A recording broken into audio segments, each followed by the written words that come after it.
very well thought out plan. Hi. There are more Americans in this America workshop than there have been in EUDU over the past 5 years combined, just as a note, which is a win, and also means that I'm not the only person who gets to talk about America. So if you have thoughts and opinions about things that I say, feel free to have them, but if you're not American, you don't get to say them. Cool. Table of contents. Republicans, not all crazy. Democrats, also not all crazy, important. Elections, there's a lot of them. Internal elections are kind of boring, and externals, America and the world. Cool. Starting off with what USA motions can look like in debating, because there's a wild diversity of them. But in general, they tend to fall along a couple of lines. There are USA motions that are actually just economics motions, but you put the word dollar on it and it turns into a different debate. There are USA motions that are about like foreign policy, and it's basically like, should the US police the world or should the US not police the world? The clashes on all of these debates are exactly the same, regardless of which country you throw in there. Debating whether or not the US should police Iran is the same as whether or not the US should police Saudi Arabia or Israel or literally any other country. Then there's stuff that's like, this is actually just a motion, but because the US is doing it, we're setting it in America. That's stuff like this, that as Meta, we would publicly oppose the US's suggested TikTok regulation. I think that quite often you get motions like that, whereas actually like, this is just a normal thing for a country to do, and if any country other than the US were doing this, we would set it as this house would, but instead the US is doing it, so specifically the US is going to do it.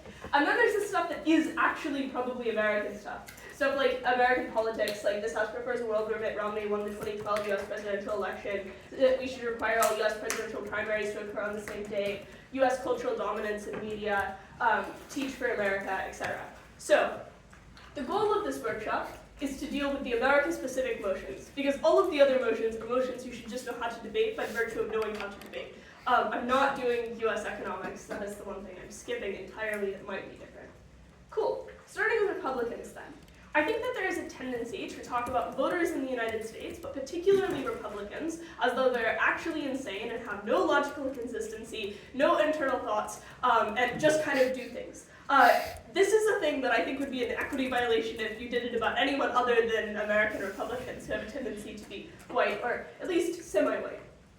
The key issues of Republicans, according to y'all, run as follows. Pro-life. Yeah, this is probably true, right? Abortion, a pretty big one for Republicans.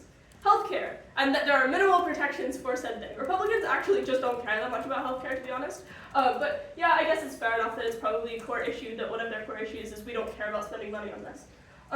Immigration, definitely. This is a massive issue, particularly in this election, but Republicans do care about it significantly. Democrats also care about it significantly. It actually didn't come up for a Democratic issue, which I think is very interesting, because it's interesting how people are biased towards, they think about the side of the issue that proposes restricting it over the side of the issue that is less in favor of restrictions, but that's both sides of the coin for most issues that exist on here. Small government. This one's really important. I was shocked it came up, only one person said it, but it's really, really important. So I'm going to flag it specifically. Because you can reverse engineer a lot of Republican stances based off of the fact that Republicans in general believe the government should be as small as possible. Because Republicans in general just don't trust the government, which is actually a really reasonable take. And I think most people intuitively agree with. Most people think that the government's a bit crazy and they do a bit of crazy things and they do insane things. And what Republicans think we should do about it is we should limit the amount of power the government has and maximize the amount of power individual people have. So they want as much devolution as possible, whether this goes down to, I think that my city council should have more power than my state government, or whether this is like, my state government should have primary power over issues that relate to me, because the US is an incredibly big, incredibly diverse country, and so the Republican take is basically, small government means we can maximize the benefits of big country, but also maximize benefits of small country, and get stuff that's actually what I personally vote for, as opposed to the big ticket issues the national issues tend to be. See, look, Republicans aren't all crazy. Policy stances, modern. I pulled all of these off of the official, the thing that they sent out whenever they wanted you to vote for them. So this is the official Republican policy platform for 2024. Basically, it breaks down to small government versus big government stuff. But they are anti-immigration, or more specifically, they would like there to be less immigration than there is now, which is basically anti-immigration. They would also really not want us to invest any more in green tech. They have a handful of reasons for this. The first one is that China's doing it. which means that obviously we should not be doing it. There's a lot of really interesting stuff about the US versus China in general, but also just the Republican platform in the Republican homeland is based primarily in states that do quite a lot of oil technology development and rely quite heavily on oil for their money, which then means that they are incredibly susceptible to oil lobbyists, and they're incredibly susceptible to people who are like, but if we invest in things that are not oil, we're going to sacrifice our predominance of oil, which oil is massively important to the US economy, so it is probably fair that the Republicans would prefer to prioritize the current economic interests as opposed to like speculative future economic interests that could or could not be different. Delegation of powers to federal agencies and large government power, they're anti this. This is the same thing I said before, it's just a different expression of it. The Democrats have historically been in favor of delegating as many powers as possible from the government to federal bureaucracy in kind of like a meritocratic, if you're really specialized in this thing, you should be in charge of it kind of way. Republicans think that even if you know quite a lot about this thing, you probably shouldn't be in charge of it because you're a politician and we don't trust you anyway. That's the TLDR. But it's also just more specifically, whenever you delegate quite a lot of power to federal governments, then this creates incredible inconsistency in policy platform because federal agencies vary significantly in between administrations in the United States, because in the US, if you're elected, you then have quite a lot of power to do things like appoint like the head of various federal agencies, you probably appoint the director of the FBI, which then means that you choose the person who makes the policies, which means in between a Republican presidency and a Democratic presidency, you have massive swings in what federal policy actually is, which then massively changes what people can do insofar as investment strategy and stuff like this. There was a recent Supreme Court case on specifically this delegation of powers thing, which was basically that they are not allowed to do it as much anymore. Now the person who makes the decision on really technical and niche stuff that isn't covered by law explicitly is supposedly whichever judge gets it in front of them. And the reason that this is preferable is because the US court system relies so heavily on precedent that this at least makes it standardized out, even if it's a worse decision. So if you see a debate on something like this, the debate is basically, should we have really consistent decisions that are maybe qualitatively worse, or should we have incredibly specialized technical decisions that are more prone to political swinging and political influence? That's basically that debate. The Republicans would say we should probably have standardized decisions. And this is just because Republicans in general run more on the economy, and therefore they run really intensely on stabilizing that economy. Whenever there's inconsistency, then there's an inability to do stuff like investment.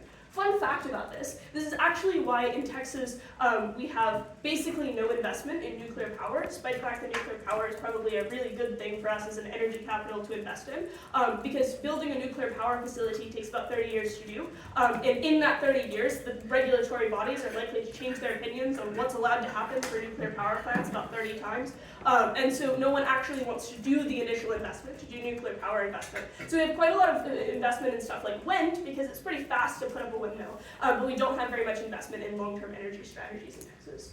High government spending, they don't like this. This is the same reason as the above. They're generally anti-abortion. It's kind of interesting that this has ended up being a Republican platform, but that's just because it's generally linked to religion, which is generally linked to Republicans over Democrats. It's still, to be honest, religion is still linked to both Democrats and Republicans, insofar as religion is just kind of linked to the US in general. But because Democrats tend to be more urbanized and people who are religious tend to be less urbanized, then this has ended up being an anti-abortion stance for the Republicans.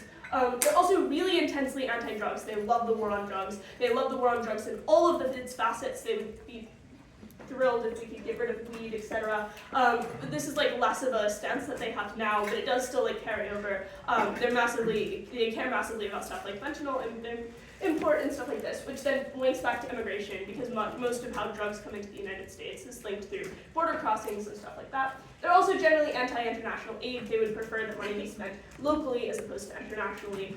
They have become increasingly internal as opposed to external over the past 10 years or so. This is largely a facet of Donald Trump specifically, because historically the Republicans have been oh, we should do lots of intervention, we should police the world. But as Donald Trump's specifically has changed the Republican Party platform. It's become much more internally focused and more protectionist focused, which brings us to what they do like. They like protectionism, they like low taxes, they really like military investment, but the reason that they like military investment is just the stabilizing the economy stuff, right? I'll go more specifically over the military-industrial complex later, because that's something someone specifically asked about. But the Republican stance is pro-military investment, somewhat to protect the US, and like sometimes in rhetoric to protect the US, but honestly it roots back down to they would like the economy to stabilize as much as possible, a really stable investment in the United States is military investment, because a lot of like major companies are linked to military development, tech R&D even is linked to military development, steel manufacturing is also military development, and that covers quite a lot of our investment in general. They really like alternative education paths. This is just another thing where they just distrust the government, and they would rather that they have as much control over the things that happen to them as possible. So this is stuff like you should probably be allowed to go to trade school. You should probably have parental rights in education and a lot of parental influence over what happens in education in general. They also really like literal interpretations of the Constitution. This is probably never going to be relevant to debating, but I think it is quite interesting because I think that it's pretty indicative of the general Republican stances, which is they vastly prefer the letter of the law over the spirit of the law.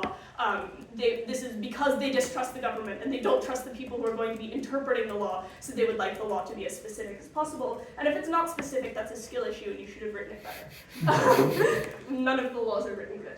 Does anyone have any questions about Republican policy stances or comments? Yeah, Tom? Do all of these pro-Democrats oppose? No. There's weird overlap here. You could probably claim that they do because this is the stuff that's very clearly Republican, but like not always. The Democrats also like protectionism a lot of the time, to be honest. They also do a lot of military investment. They just do it differently, but more or less. Yeah, Don? I'm just interested now from what like Republican Party standpoint you would take, because for example a lot of this stuff like green tech investment and the military stuff is like the past Republican Party with Rex Tillerson as a front for the oil industry and Dick Cheney as a front for the military.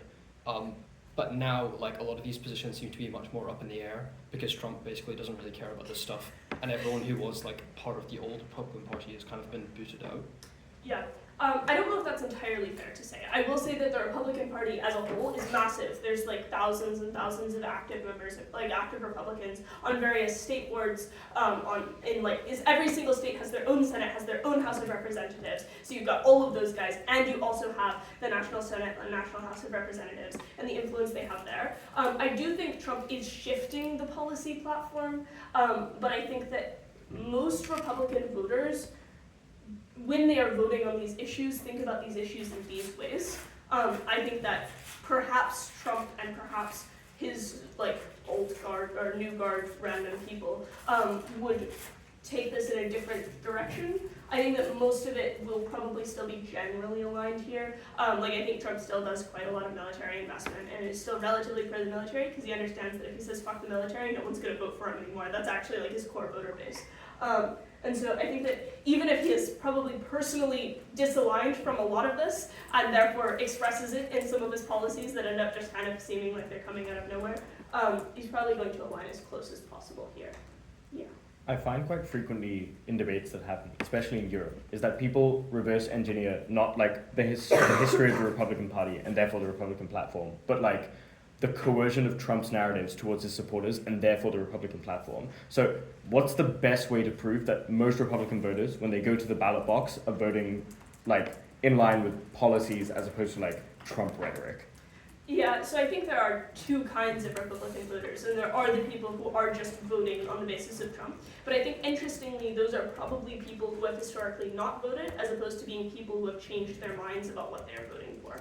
I think that most people who have historically voted have been exposed to a significant amount of rhetoric that is, like, Republican Party platform stuff. They've voted on the basis of Republican Party platform stuff. They've listened to debates and heard themselves agree with Republican Party platform stuff, and the fact that someone is now saying something else, they honestly just don't notice. And so I think that there's less coercion that happens than there is like just internal consistency stuff where they kind of like move Trump's part of policies along to where they kind of align closely. I do think there's a group of people who just kind of vote whatever Trump says, but I think that group of people is uniquely people who were disenfranchised before the whole drain the swamp stuff. And those are the people who are likely to align specifically with Trump, probably because they haven't had historical exposure to stuff like that. Nora also has a I was comment. just gonna add to that, basically saying, there are a lot of people, both Republican and Democrat, but Republican can skew this way, that are single issue voters. So Yeah. like, they don't give a shit what Trump says as long as he's anti-abortion, or like, whatever, right? So it's like, they're voting to protect themselves, therefore they're voting to do one thing. Which brings me directly to Republican culture. Because I think that this is somewhat unique in comparison to other kinds of voting culture that exists. Radicalization in the United States has driven this kind of unique us versus them mentality, which I think can be explained broadly as if you're not with us, you're against us, or as anything is acceptable as long as you are not openly against us, but being openly against us is relatively unforgivable. Even the unforgivable part has a little bit of an asterisk on it, right? Like, there have been people who have been wildly anti-Trump historically that are now pro-Trump and have been forgiven because they've apologized and said they were wrong. Yeah, there's maybe a very significant Republican vice presidential nominee who could fall into this category. But I think in general, it's really intensely an us versus them mentality, which means that most voters will overlook things that do not align with them as long as they are not anti them specifically. So it's much more forgivable to do something like voting for a pro-choice bill than it is to outwardly say that a pro-life bill is bad. It's much more acceptable in general to do something that aligns with the other side than it is to do something that's anti your side. So I think that that means that there's some amount of nuance and wiggle room for how individual Republicans vote in policies. I think that this is shown relatively consistently. Like, there's not a strong whip in the US, like I've been recently learned that there is a strong whip in the UK. So there's not a ton of control over what individual Republicans do in the House or do in the Senate. There's just kind of the media gets mad at them. And so there's no you're cast out of the party and can never return.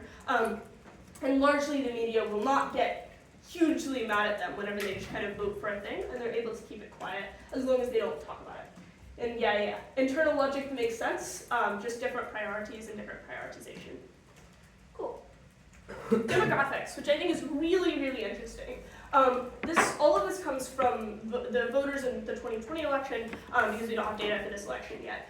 But in the 2020 election, they were 65% 50 or older, overwhelmingly elderly, or comparatively elderly, which is significantly higher than U.S. voters who are 50 or older overall, although not that significantly, right? It's 58% of U.S. voters that are 50 or older, so it is just the majority of people are 50 or older. 44% female. This is very racially divided as well, though, because they got 55% of the white female vote, but only 8% of the black female vote. And this is it kind of scales its way down, where they get significantly more of the white female vote than they get of the Asian female vote, and they get more of that than they get of the Hispanic female vote, than they get of et cetera, all the way to black female, where they only get about 8%. So they're wildly, wildly unpopular among particular demographics that are very specific demographics. And you can probably just kind of think about it and figure out which specific demographics are uniquely more likely to hate Republican policies than other demographics. They're 79% white. This is, again, much higher than the US's 67% overall white voter average. However, the uniqueness here is in the Hispanic voters. Hispanic voters are the largest fastest growing voter demographic in the United States, for the obvious reasons that there's a border, and the border is crossed. That is how immigration works. And so the Hispanic vote is incredibly influential and likely to be increasingly so influential in future places. However, Hispanic voters are increasingly Republican, where it has historically been 17% and then 25%. In 2022, in the midterms, it was 39%, and a similar increased trend is expected to happen here. I don't have analysis on why that might be specifically, but that's just a general trend. Yeah?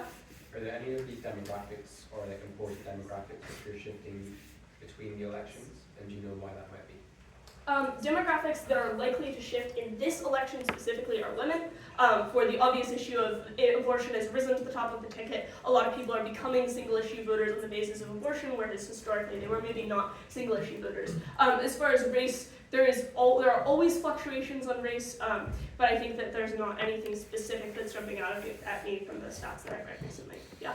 Don't worry if you don't know this, I can probably just Google it. But something I find really interesting with elections is like whether the trend is whether married people tend to vote more so in congruence with their partner, especially women that are married to men, or whether they're more likely to emancipate themselves from their partner. Do you know if there's a trend towards women emancipating themselves or not? There's a twofold trend here, which is overall the trend is more emancipation, specifically likely to be in this election, so this is all predicted data, not guaranteed data. However, I would say specifically in highly conservative areas in the United States, so I'm talking rural areas, I'm talking highly religious areas, there's an increasing trend that I personally have seen that is active voter suppression between a married couple. So like I have family members where I know that the female family member is not going to be allowed to vote in this upcoming election out of fear that she will vote not in alignment with her husband. And this is increasingly common in these particular areas because there's such intense fear that abortion could be a tipping point for female voters. Yeah.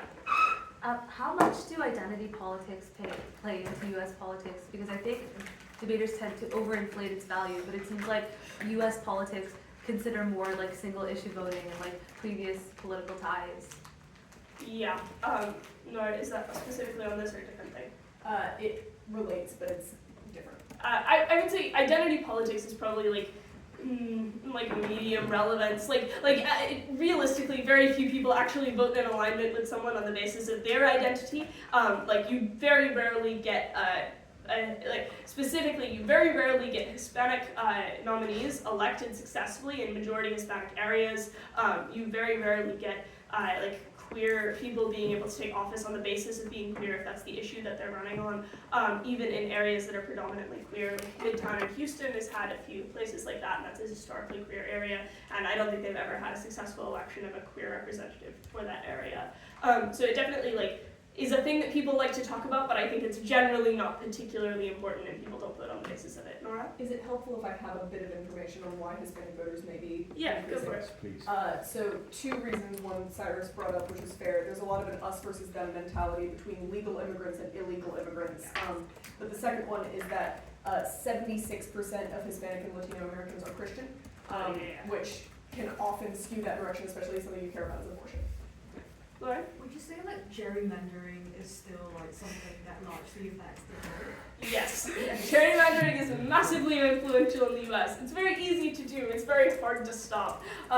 This is because there's quite a lot of protections from the 50s that are predominantly protections to allow redlining, which is the practice of making sure that your black voters can't collectivize against you.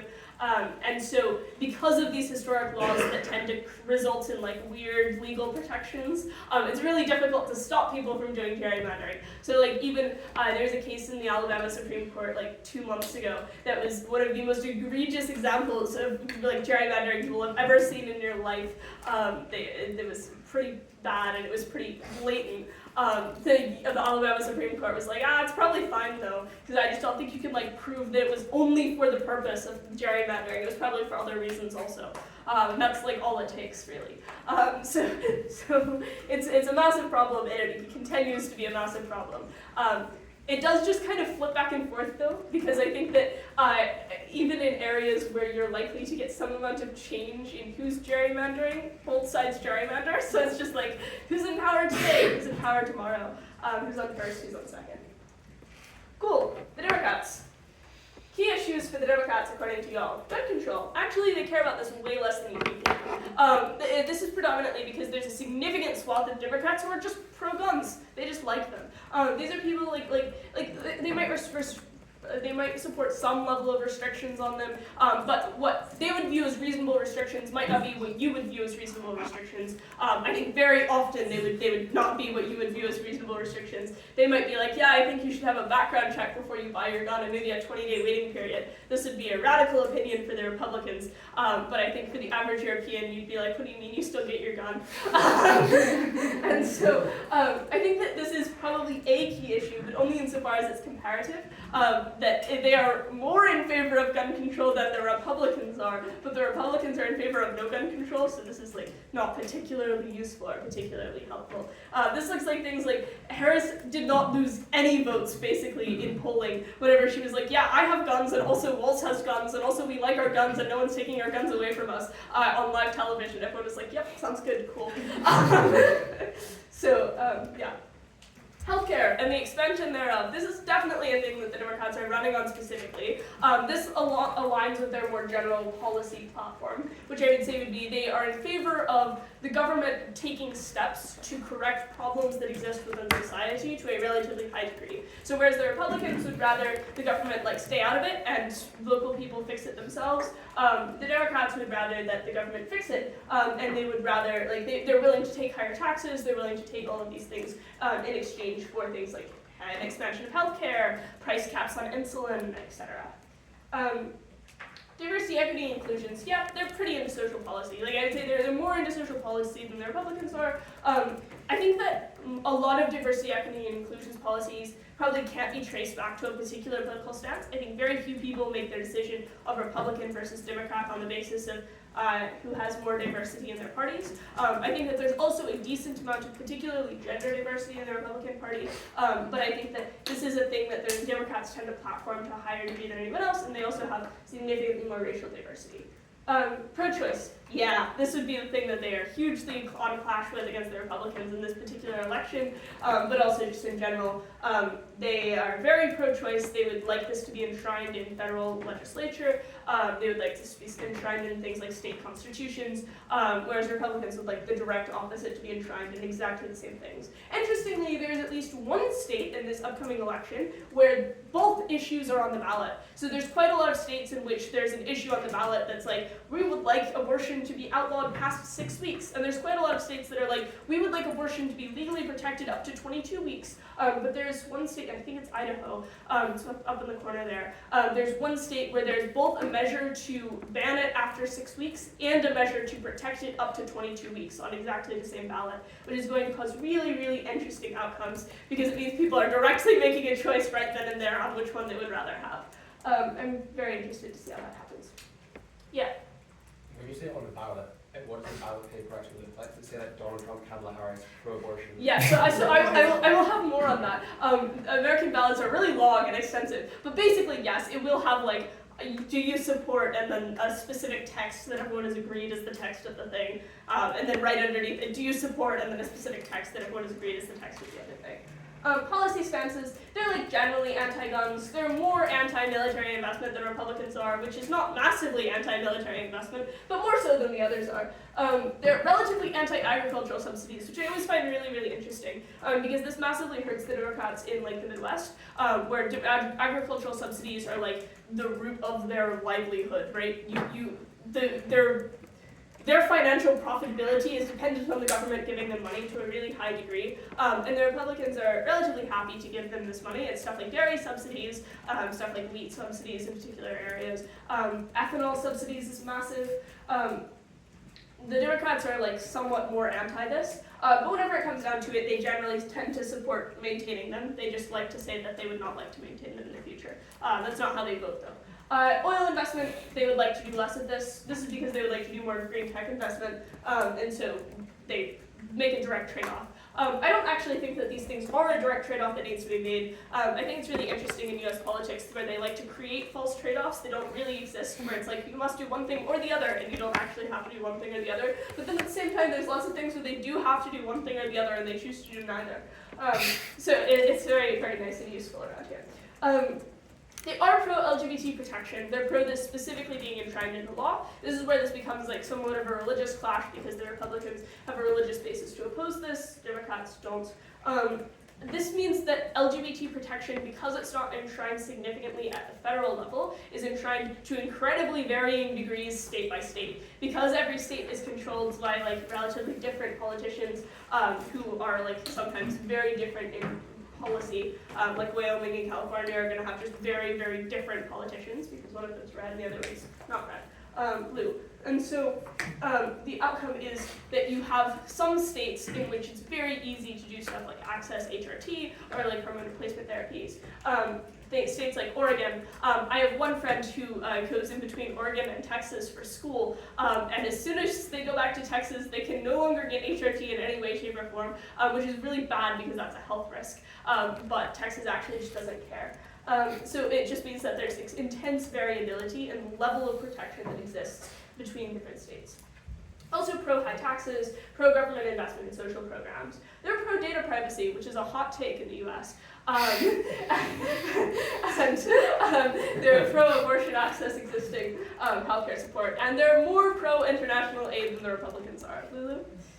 How would you assess like the actual extent of how far Democrats are willing to put themselves up for public criticism in terms of LGBT protection, as opposed to just sort of, you know, culturally being on the pro-LGBT side, but actually not being willing to fight for things that are beyond just gay marriage? Yeah, so I would note that I would say even there is no such thing as like culturally being on the LGBT side, I think, in the US. I would say that in a lot of areas, perhaps this is true, particularly urban areas, probably in New York it's going to be a hot take to say I'm anti-queer rights. But I think that in a lot of areas the opposite is true. I think that if you walk into literally any town in Alabama ever and be like, I'm queer, people are going to be like, really? That's a horrifying take. So, like, this is evil. And so I think that to some extent, there is probably something to be said for the fact that Democrats are at all pro-LGBT because they are countercultural by doing that in particular areas. They lose votes for it all the time. So I think that that's good and positive. But I do think that you're right that they're generally not willing to push beyond like one step outside of line. So I would say generally probably being pro-gay marriage is less like a shocking take, because it's been in like about for like 9 years now, right? So like almost a decade. But I think that even stuff like any amount of healthcare access for trans people is massively controversial, and so even pushing for that to be enshrined under law in any state, at any stance, is probably pretty severe. We're done. Why do Democrats care about privacy so much? Because I know the initial reason why they did Roe v. Wade, the liberal judges said it was like an implicit right to privacy that people held. What is this right to privacy, and why do Democrats care? It doesn't exist anymore, don't worry, the Supreme Court got rid of it. Okay. But basically, the US has lots of constitutional rights, right? We're really obsessed with them, we've got them all written up and everything. But we don't actually have a right to privacy in the Constitution, nor do we have a right to privacy in any of the federal laws that have been passed in between the Constitution last being amended and now, of which there are a lot, right? Like there's a lot of legal things that are passed every year. The legislature makes changes all the time. But actually a right to privacy doesn't particularly exist. And so what the Supreme Court did in Roe v. Wade was they cobbled one together. They were like, if you add the 14th Amendment and subtract this one other law from the 40s, you might end up with a right to privacy that's somewhat implied, maybe. And they were like, this seems fine. And then because it was done by the Supreme Court, no one actually bothered to codify it in the federal system, because it's really controversial to codify things in the federal system. It's really hard to get bills through Congress, and so no one bothered to do it.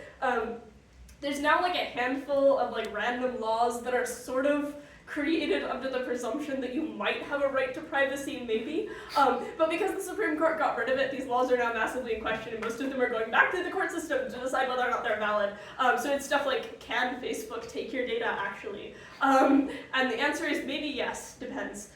Nora? So I kind of have a question on that, because I would also say that it depends on what type of privacy you're talking about, right? Because, like, for example, an argument for, like, not having gun control on the Republican side is like, I get to do what I want, you don't get to control what I do, I get to do what I want in my private life, I get to school my kids however I want. So like, is it like privacy on different levels, or it's privacy as in like your right to people not knowing what you do, not your right to do what you want necessarily. I think the Democrats are actually less in favor of your right to do what you want, but more in favor of your right to know what you do what you want. Whereas Republicans are more in favor if you get to do what you want, but less in favor of people knowing what you do. Sure. Yeah. I remember round 8 of Euros, like, so all the people that were saying that Donald Trump will do protectionism, like, that's obviously true because the Republicans want that. But then the other side were all like, and the Democrats don't like protectionism, which empirically is not true because it's one of the most divisive things internally in the Democratic Party. So when debating whether a Democrat is likely to do protectionism or not, like, what's the most strategic thing and or the most true thing? Well, I would say the actual answer is that Democrats will do exactly what the Republicans will do, and there is no real difference between who will do what on protectionism. I have a whole slide about that, actually. Okay. So I think the most true thing to do is to say the Democrats will do what the Republicans do. None of this actually matters, guys. I don't know why we're talking about it. But I think that CAs have a tendency to really like there to be real dichotomies, and America doesn't fit behind them. So I think that the most true way to analyze this is probably going to be like, to break something down about like the Democrats liking free trade to a higher degree, or like probably something, you could probably derive something out of data privacy or privacy protection or a right to privacy, and just kind of like end up there. I honestly think it's tricky because I just don't think there's a correct answer. I think the correct answer is the Democrats are going to do whatever the Republicans do. Leon, did you have something?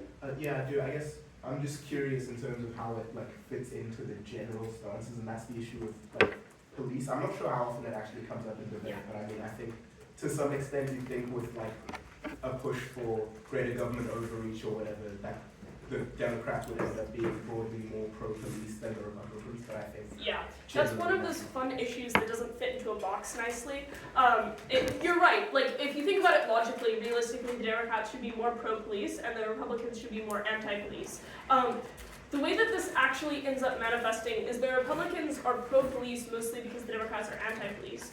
And also they like having militias in order to supplement the police. So it's like their little workaround of we would like the government to not have that much power, but we do like the police quite a lot. So in order to protect ourselves from the police, we're going to want to have militias, which is why we need the right to bear arms in the first place, guys. So that we can fight the police, even though that's also a bad thing to do, according to the Republicans. I think that the police issue ended up being not divided along like Republican-Democrat lines clearly in a way that you can back or make sense in an argument. I think you kind of just have to rely on AIB knows that Republicans like police more than Democrats do, which is just true. Yeah? Yeah, I just thought maybe it's a bit easier to just be like, Republicans like the police because it's an institution of the government built for them, as opposed to like, you know, the environmental agency was something imposed upon them, but the police evolved out of like slave catching patrols. Yes. And therefore is something which is much more in their sphere of influence, and that's just a global trend. Yeah. I would say similarly, so my impression is that similarly like economics, there's not such a huge divide between what Republicans and Democrats believe about policing, but I think Republicans like to brand themselves as anti-crime, whereas Democrats like to say that maybe crime is the result of some social circumstances that they want to change, and I think that's the key difference in how they approach debates about policing. Yeah, I think you're right. Like, I think that both sides will bring it back to whatever their core issue of the week is. So I think that most Democrats will bring it back to social problems that need changing, and therefore the police are just a symptom or a bandage on a problem that's still bleeding. Whereas the Republicans will be like, this is actually because of immigration. We need to fix it. We need to be tough on crime. We need to solve everything. Ryan, and then I'll move on. Yeah, the way I'd say it is that if there's like the same problem happening, a Republican will call the police and then brag about it, and a Democrat will call the police, and then a day later they'll release a statement saying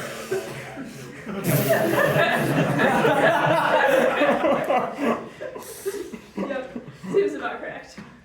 Cool. Elections. There's a lot of them. That's actually the most important thing about elections.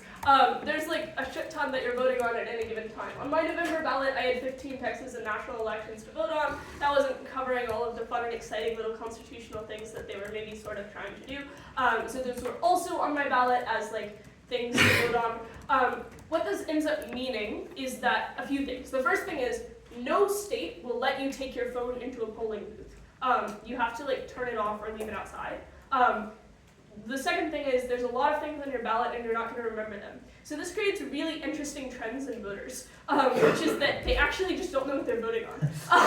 They have 15 people and they don't know these names. They probably know the presidential name and maybe they know the senatorial gubernatorial name, but they don't actually know any of the other people on their ballot. They don't really know what a comptroller does. I'm not really sure what a comptroller does. And so they're just gonna pick. And they pick through a couple of ways. The most frequent way that they pick is by the party, so, Republican, Democrat. But then this isn't particularly useful in primaries, because in primaries you have a lot of different parties, or you have a lot of different people under both parties. And so if you're filling out a Democratic primary ballot, you've got like 7 names and you don't know any of them. And so what you're most likely to pick is whoever's first on the ballot.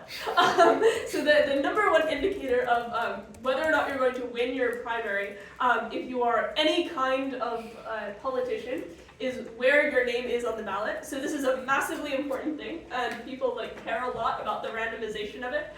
So it gets randomized all the time. And then the outcome of the randomization basically decides the election, which is really useful and helpful. And I think causes really, really impactful things. For a lot of places, this honestly doesn't matter much because people tend to have generally similar stances, sort of. But I think this matters intensely in things like your state house election, your state senate election, your national house election. So for some people, the national senate election, there's a senate election happening in Texas. I'm reasonably politically informed. I can tell you one of the candidates is Ted Cruz and the other one is not Ted Cruz. Yeah, Nora? I have an amazing example of this thing of not knowing what you're voting for. On the North Carolina ballot this year, there's a constitutional amendment. This constitutional amendment says that only citizens above the age of 18 or 18 and above should be able to vote in elections. Sounds super reasonable until you look it up because you're voting online and you realize that what that means is they've taken the word naturalized out of the Constitution. So they've literally created a thing that sounds super reasonable, and then a bunch of people are going to vote for it because they can't Google it, even though it's actually to try to stop immigrants from voting. Nice. This is just the question of the randomized thing. Does this mean that every ballot has the order randomized, or does this mean that the elections that take place happen in a normal way? Yeah. But no, it would be smart to then have the people randomized and have each ballot be slightly different. But no. If you're first on the ballot, you're first on the ballot. And that's just how that goes. Yeah, Lauren. Are these policy changes not advertised at the same time as your candidate? I mean, they're kind of advertised, but I think advertised is a really strong word. Because the American political elections happen for months, right? Like a lot of the things that are changes in constitutional amendments that exist on my ballot that I filled out 3 weeks ago were first discussed in March. And maybe someone told me what they meant in March. I actually don't think anyone did, because I'm not sure where someone would tell me what they meant, because the media doesn't actually care intensely about that. And even if they did, maybe they said it on the 5 o'clock news, and I wasn't watching that 5 o'clock news. And so I think that the end outcome ends up being that, honestly, no one is quite certain what's on their ballot. No one is quite certain who's on their ballot. And so there's a few ways to analyze the outcome of elections that are not the presidential election. One is people are going to vote for Republicans if they're Republicans, and people are going to go vote for Democrats if they're Democrats. So therefore, if there's a Republican majority, or if there's a Republican president, there's probably going to be a Republican majority House and Senate. Or you can be the other thing that massively matters is where they are on the ballot, and we don't actually know where they are on the ballot in any given race, so we're just going to guess.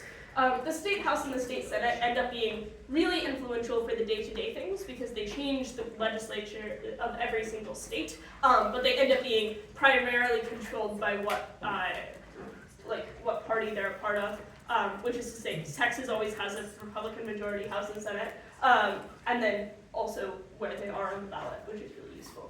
The funding structures then mean that because people don't know what they're voting on, it doesn't matter that much how much money you spend on advertising yourself. Because there can be a million lawn signs, but to be honest, you're not going to remember the name whenever there's 7 of them right in front of you.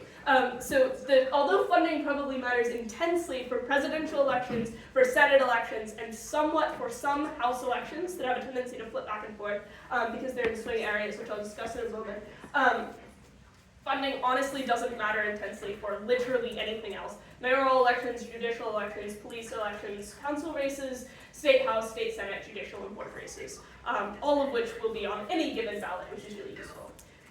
The way that you win then is luck. And what happens whenever you do actually win is that you have a significant degree of control, because I think that people like to talk about the president as though the president has a lot of power, but because of devolutionary pressures, individual states have a lot of power. The Senate and the House are the people who make legislature at all, so they have a lot of power. The president doesn't get to write any bills, he just gets to say yes or no on them.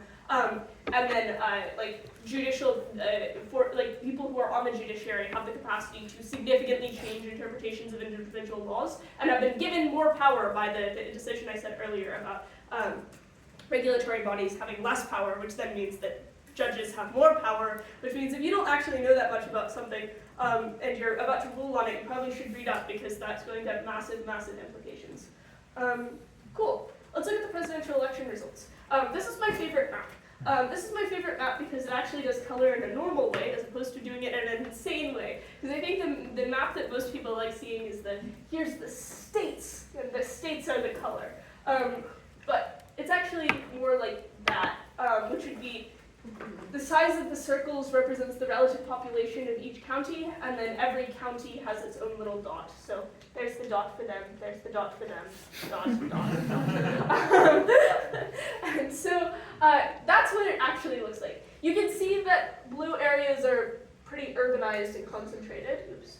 And then red areas tend to be much more rural, much more spread out. But are pretty ubiquitous. They're pretty common, right? Like most of Nebraska is red. And so what that basically means, and the impact of this map, I suppose, is to consider there are a lot of Republicans, there are a lot of Democrats, and the most influential thing about where they are is whether they're urban or rural. Okay, let's talk about media in the US, because I think this is also probably somewhat impactful and somewhat important.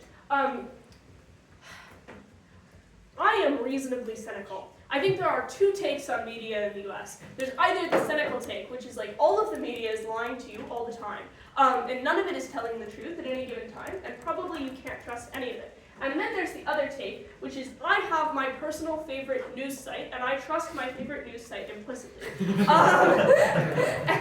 And I believe that it's probably telling me the truth. I think there's a few things that are important about this graph. So above this is stuff that's some fact reporting is present. There's not very much that has some fact reporting present. Below this is it's primarily analysis or opinion. Most news that you see in the US is primarily analysis or opinion. This is true in a lot of countries, right? Most news that you see anywhere is primarily analysis and opinion. But it's more true in the US than it is anywhere else. In most other countries, you expect to have at least some things above 5.6. But you don't really have anything like that in the US. What this then ends up doing to people is they either trust it a lot or they trust it not at all. There's a significant amount of variability on political spectrum, but in general, most media skews somewhat to the left. This is the middle ground. The middle ground is stuff like the Journal, the Globe. Most media skews somewhat to the left. Media that skews somewhat to the left is concentrated more in this whole bracket, which is analysis or wide variation in reliability. This is opinion or wide variation in reliability. Right-wing media will go further, right? Alex Jones exists, he's all the way in the corner over there.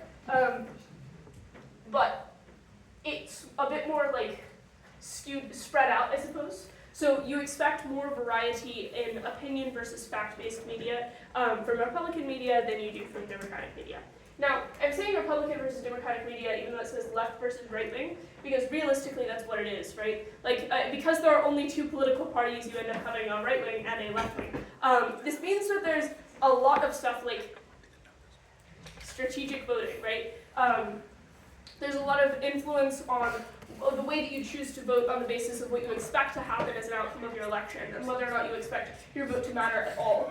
Which then means in certain areas where you probably get an intense concentration of a particular form of media, right? Maybe you live in Houston, and so you believe that Houston will probably be Democratic no matter what you do. You probably believe that most elections on your ballot will go Democrat no matter what you do. And you know that the state elections are going to go Republican no matter what you do because there's not enough people in Houston to cause an influence. Which means the most important thing you can do with your vote is actually not vote. and instead do something like spoiling your ballot, that's probably what happens whenever you get a high concentration of media from people that you don't agree with, and therefore you believe that no one actually agrees with you, and you believe that you're probably a minority. Sometimes you are a minority, a lot of the time you're not, but a lot of the media that you view is primarily analysis-based, and therefore it convinces you that either you and all of your best friends all have the same opinion, or alternatively, no one likes you, no one agrees with you, no one has the same opinion as you. We're done. It's just a question on how to read the graph. Like, what do the numbers mean on the left? It's the, it's like a factor. The numbers don't matter intensely. What matters intensely is the area of the graph it's in. So the numbers are, if you want to look up political bias, this is a really, really interesting website that does quite a lot of data analysis to try and break down the bias and various political biases that exist within media. This is a map that's specifically set for the United States. The thing that really matters is left-wing versus right-wing media. And most of it is to the left of 0, which means that most of it is more left than it is right. And then thorough fact reporting or fact-dense analysis. CBS Evening News and the Journal. Mix of fact reporting and analysis or simple fact reporting. That's this section of guys. And then analysis or wide variation in reliability, which is here. Opinion or wide variation in reliability, which is here. And then it just goes downhill from there. Selective or incomplete stories / unfair persuasion / propaganda, of which there's a significant amount. Swing voters. These are also the people that matter. I've been told that most debates come down to swing voters. Actually, yeah, go for it, Matt. Yeah, so what's the situation like in the US with government funding of media organizations? I remember, I'm not entirely certain. I remember when I was younger, there was quite a lot of funding towards PBS. I know that PBS has been massively defunded since then. I think that honestly there's not very much of state-funded media that exists. I think that it's almost entirely privatized, which then means it's almost entirely dictated by whoever the rich guy is and what he wants. This is really, really indicative in things like Fox News, where political interests end up being controlled as a consequence primarily of a desire to control the economy, as opposed to really caring intensely about the political outcomes. Although I guess they do care about the political outcomes only insofar as they control the economy. Swing voters. Most debates do probably come down to them. This is weird though, because I think that swing voters are really quirky individuals. In that I think that a lot of the time, swing voters probably identify as independent, but probably tend to vote the same way most of the time. It's just they live in places where there is more of them who are likely to change their minds, and so therefore it's kind of a self-fulfilling prophecy. So I think this time around, everything I'm reading says that swing voters will vote on the economy, immigration, abortion for those of them that are single-issue voters, and then some of them might vote on social issues. I think the ones that vote on social issues are not really true swing voters, because I think that realistically they vote along the same lines both times around, they just haven't had much things change in political platforms. I think what really, really swings voters this time around is going to be the economy and immigration, and that abortion is going to become more of an issue for them. What this basically means is that swing voters live in areas that people have decided are flexible because they have been flexible before, which then means because they've been decided to be flexible, there's a disproportionate amount of funding that's being poured into them for advertising, for political campaigning, stuff like that, which then means they have an asymmetric amount of knowledge about the US election compared to everyone else, because they're being advertised towards way more than anyone else is. They probably actually know about the issues on the ballot, because the people in their areas probably understand that they're likely to go out to vote, and they're likely to think critically about the way that they're voting, which then just means that they're going to get a significant amount of advertisement about the issues that they are voting on. So Houston is not a swing voter area, right? We're very democratic, we live in a majority red area. But on a state level, we are a swing area for particular causes. So this means that I can tell you all about Prop B, which was on the ballot 3 years back, because it was this random initiative to be able to pay firefighters the same amount as policemen. And because Houston had the capacity to change their minds on this issue and had a lot of people, there was a lot of funding poured into advertising this particular issue. And so whenever I went to vote on that particular issue, I knew exactly what I was voting about for at least one thing on the ballot. Swing voters in general just live in areas that means that they are likely to know more about things on the ballot. So I think that the thing that changes, I didn't mean to do that. So I think the thing that changes them substantially and is the deciding factor on the way that they vote is the exact same things that are likely to be deciding factors for anyone else who's likely to vote in the country. I don't think they're substantially different from any other Democrat or any other Republican. I think the thing that is substantially different for them is that one, their single issue votes are unlikely to be on things that are tied directly to party platforms. So if you're a single issue voter on climate change, you probably decided you were a Democrat 10 years ago and you haven't actually changed that. But I think two, if you're a swing voter, you have more access to knowledge and understanding, which then means you're more likely to think critically about your vote. It's sort of a self-fulfilling prophecy. People believe you can change your mind, and so therefore you probably can. Tom? Does this mean that swing states are swinging because demographics change, or they're swinging because individuals in the states are changing? They don't tend to swing because of demographic change substantially. Like, they can, it does happen, but I think the vast majority of the time you won't see substantial changes in demographics in areas. I think that the only thing that's changed about demographics of the average swing voter this year, in comparison to any other year, is they're younger than they used to be, which is like a general trend you should expect to exist with all voters, probably, because I think that there are more young people, just like mathematically, there are more people in the youngest generation than there are in the middle generations. And so you're going to get increasing power of the youth vote. And so this is also true for swing voters. Jonah?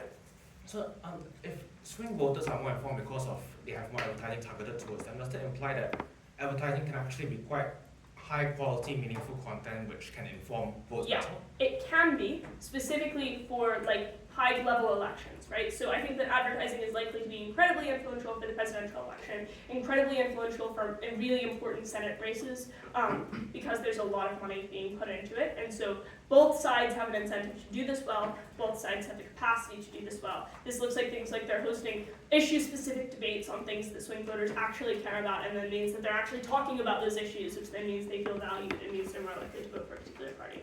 Cyrus? Yeah, the advertising often comes in the form of in-person town halls. Politicians just go to those states disproportionately often. I went to a tiny school up in a tiny town in New Hampshire, which is a swing state, and so it'd be like, oh, Hillary Clinton is in the town square again. She's like talking to people.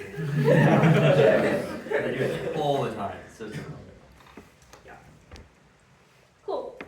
Lobbying types. There's two types of of lobbying. There's direct lobbying, which can either come in the equitable kind, which is we're going to inform politicians about things that are happening and issues, and if we give you more facts, you might change your mind. And then there's the inequitable kind, which is like the quid pro quo, which is like, we'll give you a thing and you'll give us a thing.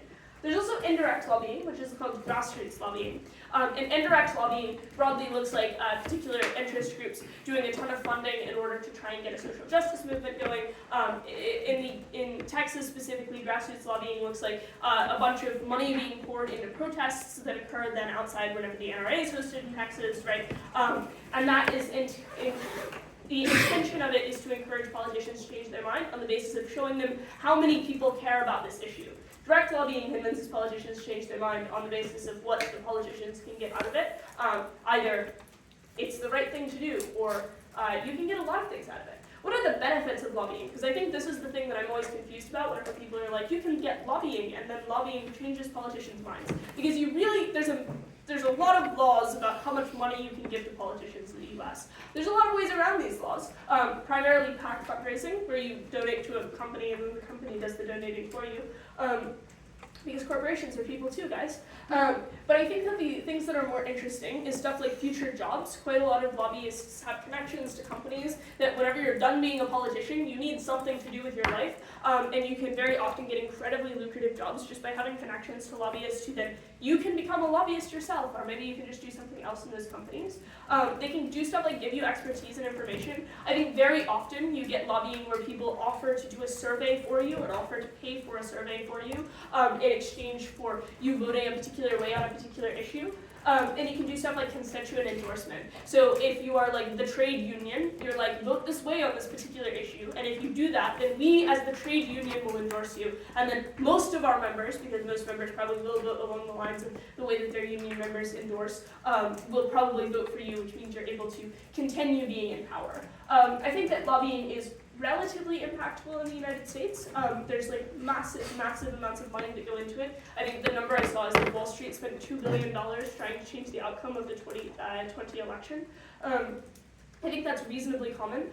There are 13,000 registered lobbyists in the United States. A lobbyist is just someone whose job it is to do these things and to do the offering. They tend to be like attorneys and stuff like that. But there's a theory that's like reasonably well backed that thinks there's 100,000 of them, that they are just doing it in slightly more discreet ways than by saying my job is lobbyist, which seems reasonable to me. Cool. Internally in the US, because elections are sometimes really boring and really impactful. Tom, before I go on to that. Please skip back 2 slides to the one before. Yeah. So would it be legitimate in the debate to argue that like the party which puts the most amount of money into advertising is therefore the one which wins swing states?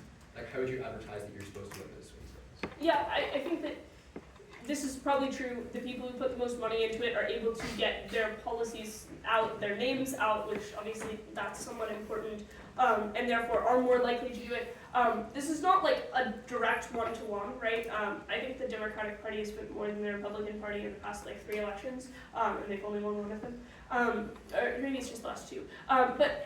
It's not like a direct one-to-one, but I think that in general, spending more money does result in higher likelihood of winning. I think that's probably uniquely important for like the mid to high level races. Like I think that the Democratic and Republican parties do a lot of consideration about where they spend money in regards to Senate races and in regards to House races, because those being in swingable areas means that the advertising does substantially impact the outcome of those races. Helpful? Cool. All right, internally. Religion as a factor of culture, because I just think this is probably somewhat relevant. I think that even if you personally live in an urban area in the United States, and you don't think that religion is particularly impactful to the United States anymore, it's probably true that it's decreasingly relevant, but it's incredibly intensely impactful for most rural areas in the United States.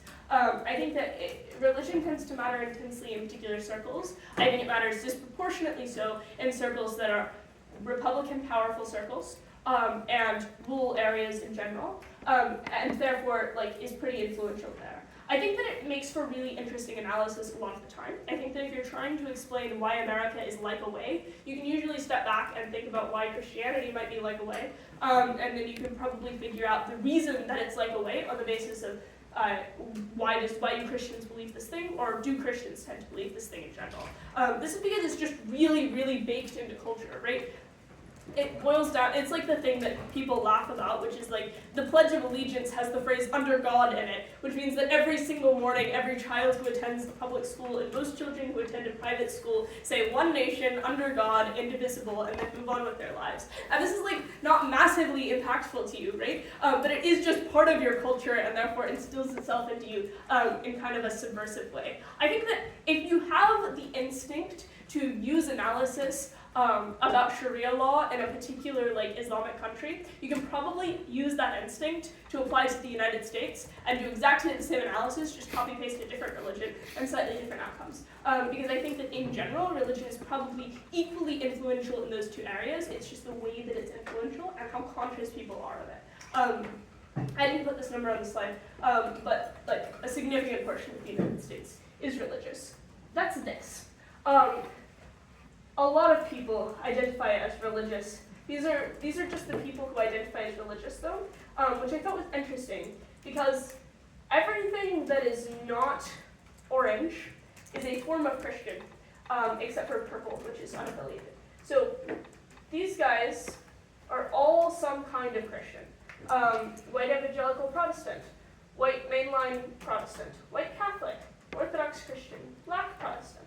So lots and lots and lots of Christianity, which then means that that ends up being heavily baked into culture, heavily baked in political discourse. I know. How racialized is the divide within Christianity? Like, because the graph like suggests there's probably a difference between white, Black, and Hispanic Protestants. So like, how racialized is the divide?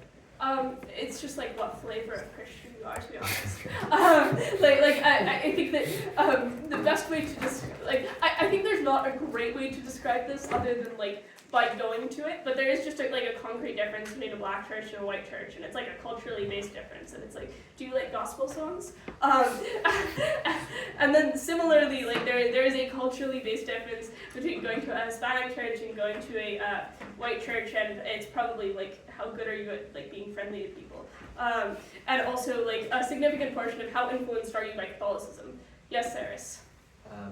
Trivially too, sometimes Christianity is a helpful beacon between races, like good for racial justice. And particularly in the 60s civil rights movement, MLK being a big Christian figure is super important, and that tends to still be true now. Yeah. And I How much difference is there, like, politically between, as you said, the different flavors of Christianity? Is there anything notable, really, or? No, I mean, I think the best way to probably think about it is on the basis of where the racial divides tend to be in voting tendencies, because I think that most Christians tend to vote Republican, but most black people tend to vote Democrat, and there is a swath of people that are both black and Christian, and they do tend to vote more Republican than they do Democrat, but it's kind of like a toss-up, and it's kind of a bit more nuanced than that. I think the more impactful influence is where you live as opposed to your religion, whereas on what you vote for. But, you know, Christianity is a great and helpful explanation for why particular policies might be under debate at all. Cool. The military-industrial complex, Elishba, yes. Yeah, this is a question towards the previous slide. I think in debates, people tend to say like the influence of the Catholic Church. What does that influence look like? Is it just like Christians like on the ground mobilizing, or is it like directly religious institutions being like, if you fund us, we'll fund a politician? Varies intensely. I will flag it's not the Catholic Church. These guys are the only Catholics on the blue part of the graph. And these guys are the only Catholics on the green part of the graph. So like it is predominantly Protestantism. But the way that it manifests varies intensely.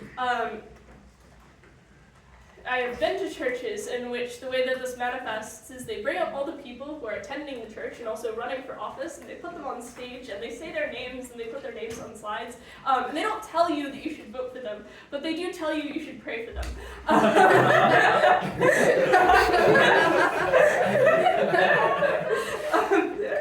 And this is probably like relatively impactful, right? Like whenever your religious leader has people on stage being like, these are people who believe the same things you do, you should not necessarily vote for them, but you should be praying for them. It's probably pretty impactful on whether or not you're going to vote for them or whether or not you're going to remember their name whenever you're filling out your ballot. So I think that that kind of thing is relatively common and definitely exists. I think that there's also quite a lot of like, churches will sometimes directly fund campaigns, and they're able to do this because churches are corporations too, which means they're also people. And then I think there's also stuff that's like a bit more subtle and a bit more like, you should probably vote on this issue because this is a really important issue and it will change the outcome of our future, kind of stuff. Yes, Eric? Tithing is also like really, really, really high, as in rich Christians will donate 10% of their income every year. Yeah. Oh yeah, and that's probably also important because rich Christians will donate 10% of their income every year, and they will donate it to a cause that is what they want it to be. So like sometimes this will just go directly to political causes because their take is like that's the thing that they want to spend their money on. Yeah, and that is, it also is why charity in general is so influential among wealthy Christians because they will just donate 10% of their income, and that's a lot of money. Military-industrial complex. This is a thing that I think is, according to the information I've read and also just my own vibes-based check, decreasingly relevant, but still really, really relevant in debate land. So I'm going to talk about it like it's still as relevant as it is in debate land. I think it's primarily justified by external threats. This means that we need to have external threats, which means we need to make up an external threat.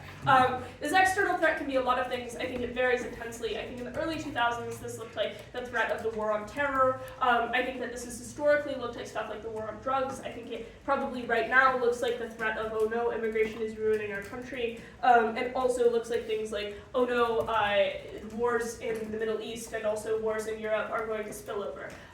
Realistically, that's crazy. crazy, right? Like it's very unlikely that you're going to have wars in Europe spilling over to the United States, which is on a different continent, unless the United States puts themselves into said line of fire, which they like doing quite a lot. But it kind of like ends up being a self-fulfilling prophecy. Because of the external threats, we must do a thing, and therefore we have done the thing, which now means that they're mad at us, which means that we're at risk, which means that we have to do a thing, guys. And so I think that that's probably generally how the military-industrial complex is justified.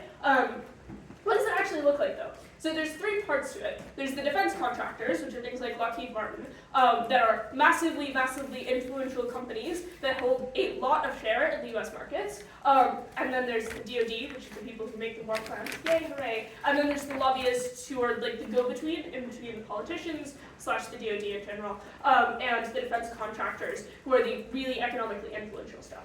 The military-industrial complex fundamentally just stimulates the US economy, because what it is this whole thing that's like, we've invested a lot into military development, which means that we have a lot of money that can be put into military development in order to fund our investment in military development, which then means we will have a lot of military development. We're not really sure what we're going to do with this military development, but it's really important to do and really, really impactful because of the external threats that we put ourselves in the middle of. Yes, Tom? What's the difference between defense contractors and lobbyists?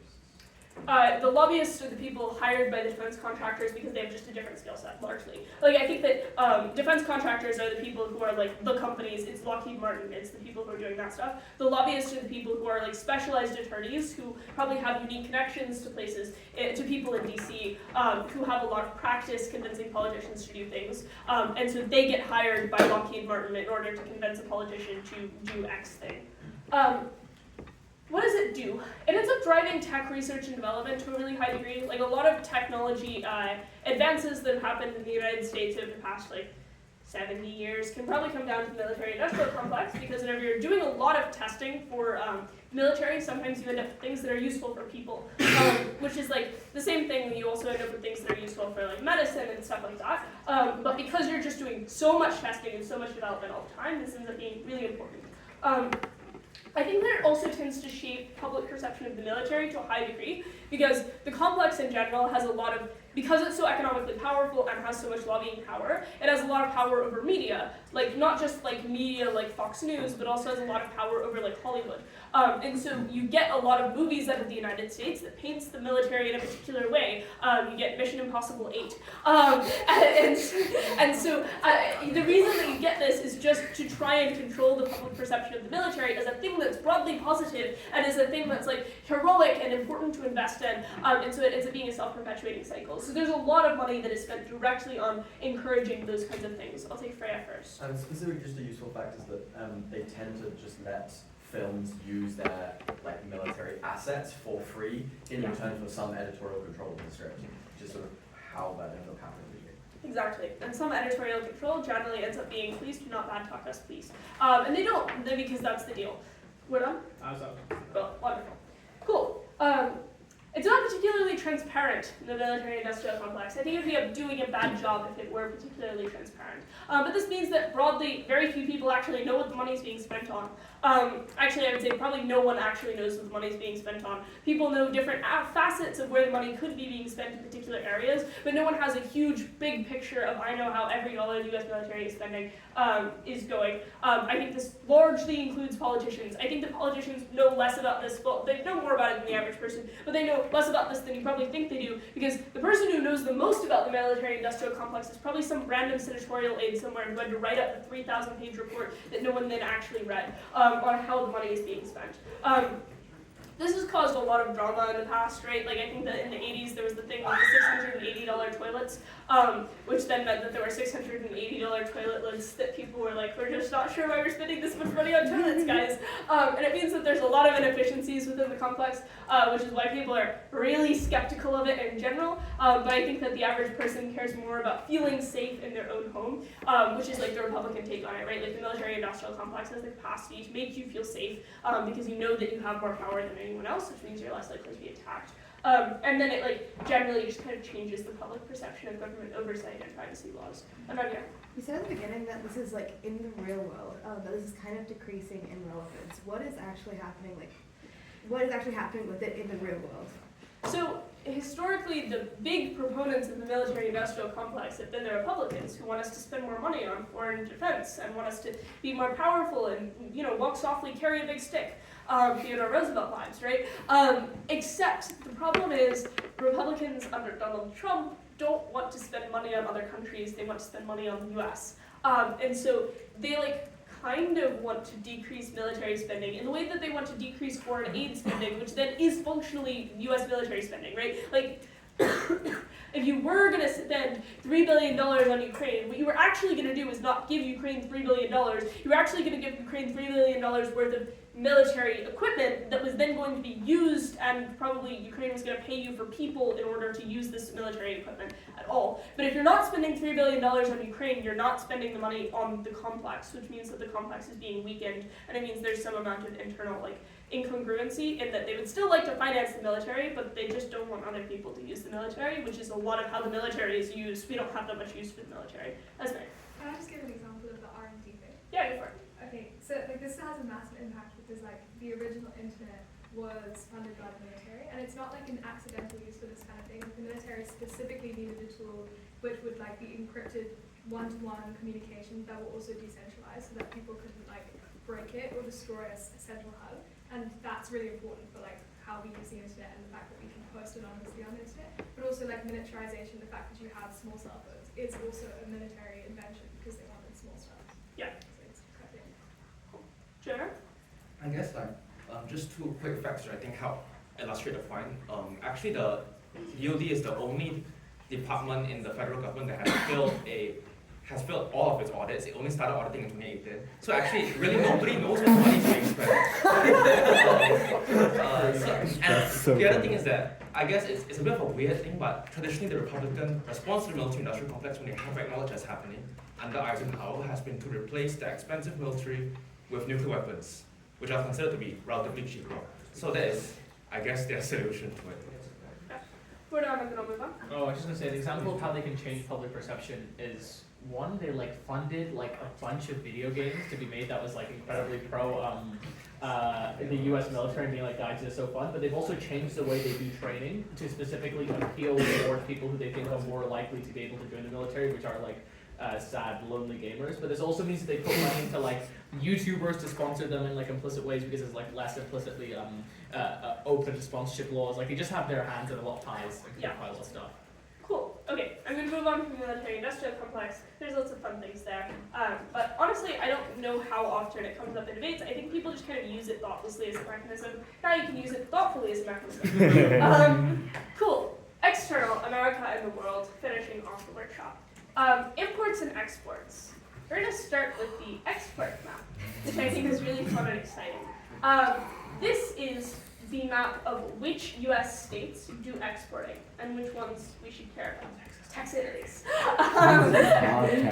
But just in general, you can see that the big four on who's doing exporting from the United States is Texas, California, New York, and Illinois.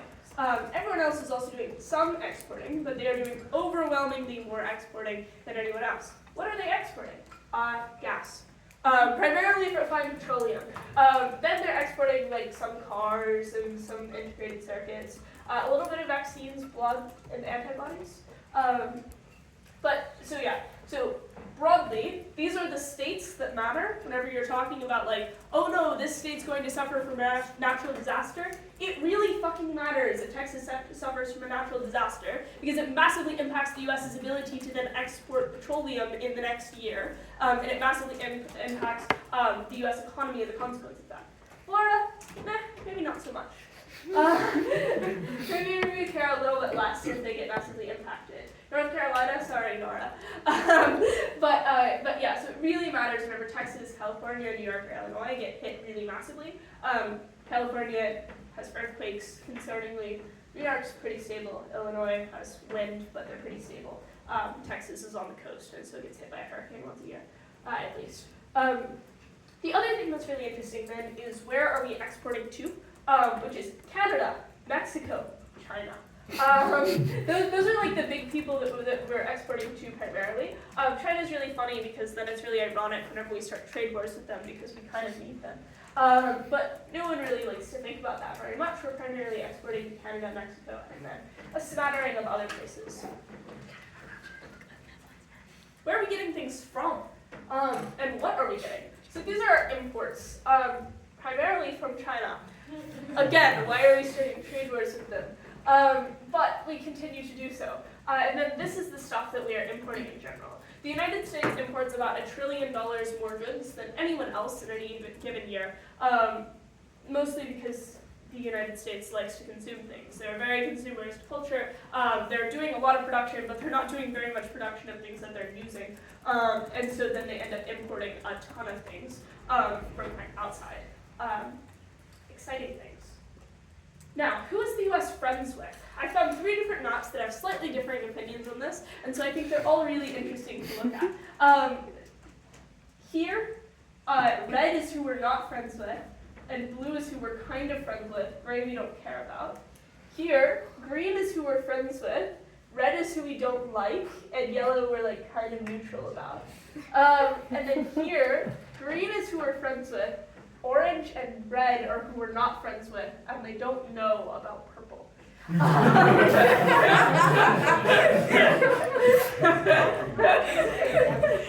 So, all of this was done based off of U.S. data, like things that we publish in our like various state websites, and so it is all like varyingly backed.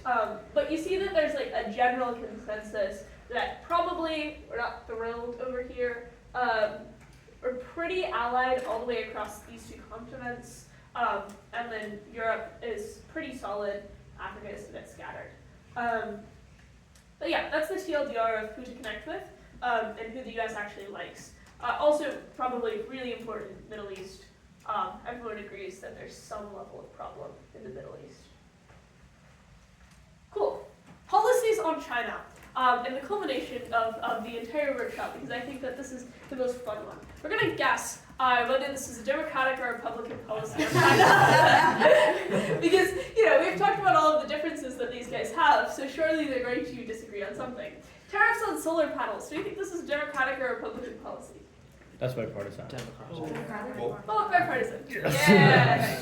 I think next is tariffs on steel. Okay. Republican. Yeah. Tariffs on steel and aluminum. Republican, yeah. Yeah. 100% tariffs on electric vehicles. That's just Donald Trump. Yeah. Like, not even Republican. Is that a recent like Biden? Yeah. That happened in the last year. It happened right before yours, actually. Very high idea. Do my time. Tariffs on semiconductors. That's Democratic. Republican? Bipartisan. Democratic. Because they want to buy from Taiwan. There was a 15% tariff on cell phones. Any idea who did that one? Democrats. Republicans. So the TLDR is basically everyone's doing exactly the same thing, guys. Like there was a debate in Round 8 of Euros that was this house as China would rather Donald Trump win the election as opposed to Kamala Harris win the election. The TLDR of this is it actually does not fucking matter. This is a terrible debate to set because you can make lots of arguments about what's likely to happen, but whenever you're trying to prove that Kamala Harris is going to raise tariffs or lower tariffs, the answer is everyone's going to raise tariffs, no one's going to lower them, and that's actually how this is going to play out. We're not bitter at all. Secretly, our case was the best. Many are saying. Give the lowest speaks that, right? Yeah, rep to all teams that died. That was the highest level. Yeah. So the TLDR on the U.S. whenever they engage with other countries is the U.S. is going to do U.S. things whenever they engage with other countries. They're not going to really do Democratic or Republican things whenever they're dealing with like foreign relations or tariffs or stuff like that. They're probably just going to do things that everyone generally agrees on. But whenever they stand up in a debate, they're going to say that they're doing different things. The really, really funny thing about the U.S. debates recently is that Donald Trump is like, Biden does nothing about China. I'm going to be so tough on China. And Kamala Harris is like, why would you be tough on China? And it's like, guys, have you considered what you have personally actually done? No, they have not. Cool. That's the workshop.